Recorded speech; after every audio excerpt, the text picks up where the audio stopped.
Bonjour Christophe, Bonjour Yves. est-ce que vous pourriez nous indiquer les principaux faits marquants pour Morningstar depuis le début de l'année 2021? Alors d'abord c'est une très bonne année, mais surtout ce que je vais dire c'est que c'est l'ESG.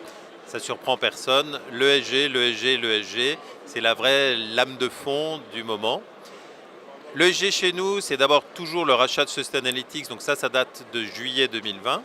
Mais on a investi de plus en plus. Donc pour vous donner une idée, il y avait 700 personnes quand on a racheté la société en juillet 2020 et là on arrive à 1000 employés, pardon. Et notamment, ils sont déjà 12 à Paris dans nos bureaux. Donc ça, c'est déjà une actualité importante. Bien sûr, c'est la réglementation aussi sur l'ESG. On a vu SFDR donc s'appliquer en mars 2021. Et du coup, on voit comment les sociétés de gestion, puisqu'on collecte toutes ces informations, répondent à la réglementation. Donc on a vu qu'il y a à peu près 35-36% des fonds qui sont article 8 et 1 à 2% qui sont article 9. Donc quelque chose qui nous a surpris quand même, parce qu'on est à 30, oui, je ne suis pas très bon en calcul, 37% on va dire, de fonds qui sont article 8 ou article 9, et on pense que ça va aller jusqu'à 50%.